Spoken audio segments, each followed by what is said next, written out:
Hey fam, so I want to run some ideas by you.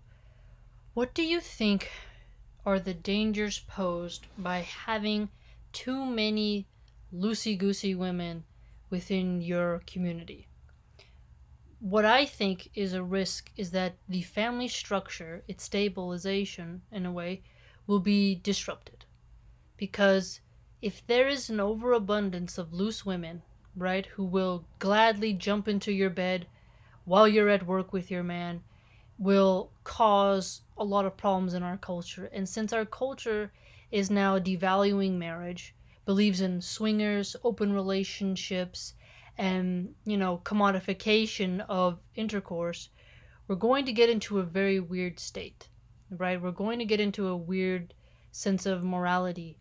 Now, some women think they can have the I don't give up energy, and that will somehow magically counteract what their heart feels when someone who they truly care about hurts them. But I think that's just fake, and the ego will lay that bare eventually when it gets wounded to such a degree. But I do wonder how life's going to be when, you know, the family structure is so sick and polluted that kids are so utterly lost. And how do we help them? And how do we help, raise women to a higher degree? And how do we help men to resist all that?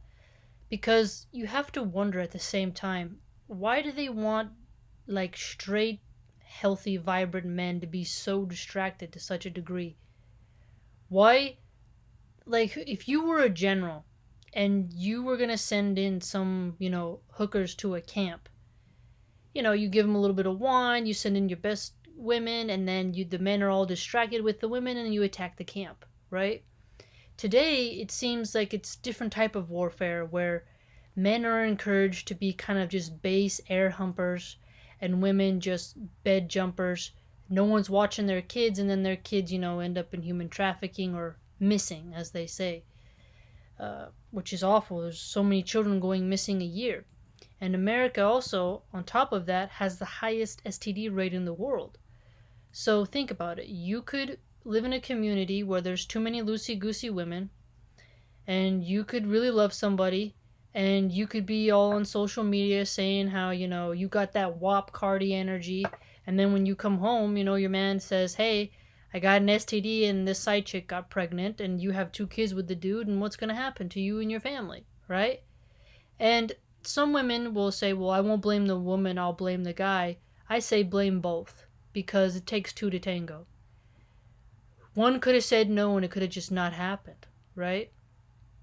Now, our culture has degraded marriage. It's made divorce easy, marriage easy, and has really worked hard on destroying what it means to have a family and kind of what our healthy teammate roles can be within the family unit.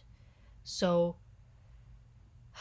it disturbs me when I see so many young girls already choosing to go into, the fans only networks and such, instead of choosing, you know, practical and more noble routes of income revenue streams. So, what do you think are the dangers that are posed by having too many of those types in your community? Because the anxiety is real. Like, I can hear my neighbors bone. They don't even care. There's been times where I, set out the window, shut up, or something very loud like, come on, man, and they don't care. And it's very uncomfortable when you're eating with your family and you're, trying to do what you can do. You're eating, cooking, whatever you're doing, and you can hear people boning and they don't even care, right? It's very disturbing because the degeneracy is now getting to the point where it's overriding our shields, right? They're targeting your kids with cuties and all these other types of stuff. Even if you don't have a TB, those kids are going to go to school with your kids and they're going to show them and they're going to talk, they're going to hear things, they're going to say things. And there seems to be a strategized effort for these really harlot type of women. It's like a mission for them to just corrupt as many good men as they can. It's like a game, like a points game. And people mock it, like, what's so dangerous about it, But you really have to think about it. indeed, one could make the argument there was a lot of brothels in Pompeii, and, plenty of noble women got pregnant by gladiators, and plenty of aristocrats, thought their kids were theirs when it was really, some bastard of a gladiator. Still, I would argue what happened to Pompeii after that? Kind of volcano erupted and turned everything to a little museum visit, if you know what I mean. Now, it is true that the certain other cultures maybe expose the body more, but they're not doing it out of sexual stimulation. Here, though, in the context of the West, yes, they are doing it to get people turned on. They're not doing it and for any other reason other than that. Because if it was for any other reason than that, they wouldn't mind being modest once in a while. But they want attention, they want the gaze, they want to be praised, they want the, focus on them. So that tells you their intentions right there. It's not about liberation or discovering your sexuality, as they say. They're being gas stations. Everyone gets to pull up. So, what do you think is like a way we could encourage women to be a little bit more decent, especially in the face of such degeneracy? Because we have to get clever about it, and we have to discourage other women from being the bed hoppers and, not just opening up and having always their heels in the air, as they say. These types of women are spreading diseases, they're ruining marriages, they are causing, more abortions, so more children are dying because of their behavior. It's not really a whole lot of benefits other than certain men get off and those women get cash, right? And you have to look at the pros and the cons. Now, you could get into a semantics argument of the really weird men who are so socially awkward that they can't, no women will give them the time of day. You could get into a whole argument about that. There's always somebody for somebody. And then you could also flip side that and say, well, not everyone gets everyone. So people got to pay for it. Indeed, you can get into the nitty gritty of that. But my point is that you worry because it's, as somebody who grew up with a lot of step parents, you're never going to love,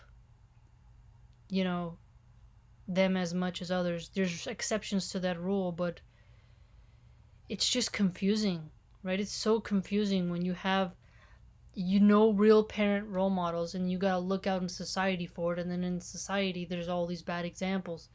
So people really have to turn to the maker to get a sense of identity and safety and refuge, right? But it is alarming to me how some women who live in like rural areas, they're like cheering on this feminist talking point of whoredom, not knowing that if they had their simple guy in, like, let's say heart of LA, there is so many women out there who are so fast and easy that the anxiety you would feel and the jealousy, the natural jealousy that will come up is going to really make you realize, like, oh, this is actually not a good thing to promote because my guy could literally leave me for somebody better or worse, and I will be left with a child, and it'll be harder for me to get a guy once I've had 2 or 3 children with somebody, and then they got to turn to the government or never see their kids in work. It's very bad that whore lifestyle, the that type of lifestyle is very bad for regular working class women. If you're a fancy Hollywood elite, you got millions of dollars, you could argue you don't really necessarily need a man financially. So if a celebrity gets pregnant, she's got, money. But regular women who need somebody to help pay the rent and the bills are going to struggle. And that whole Cardi energy is going to really come back and slap you in the face when your body goes out of shape, when you start to age, and then you realize, like, oh, relationships are very fragile, they need to be built on something deeper. And even if you do build a deep relationship with that person, there's just lots of women coming in for that, plus the technology realm, plus just regular prostitutes in the street, and then offices and workplace environments where women will try to get ahead by doing sexual favors. There's so many ways, so many traps for a man and a woman in their relationship, lesbian couples, whatever couples, just people in a relationship, for your partner to be tempted away from you, which is going to cause a lot of mental health crises in the future. And I think people will only realize the Pandora's box they opened once so many people have, really gone out of their mind. It's natural to have somebody that you want to care about to keep it yours. And, it's scary. It's weird. These same people will get mad if you tell people not to sleep around, but then if you argue for a second wife for somebody or a third, they'll start calling you the freak. So it's quite strange. So we got a lot of work to do, and it's not going to be easy. But we have to make it interesting and kind of hold ourselves accountable the best way we can, and to really work on holding other people accountable as well in the best way we can.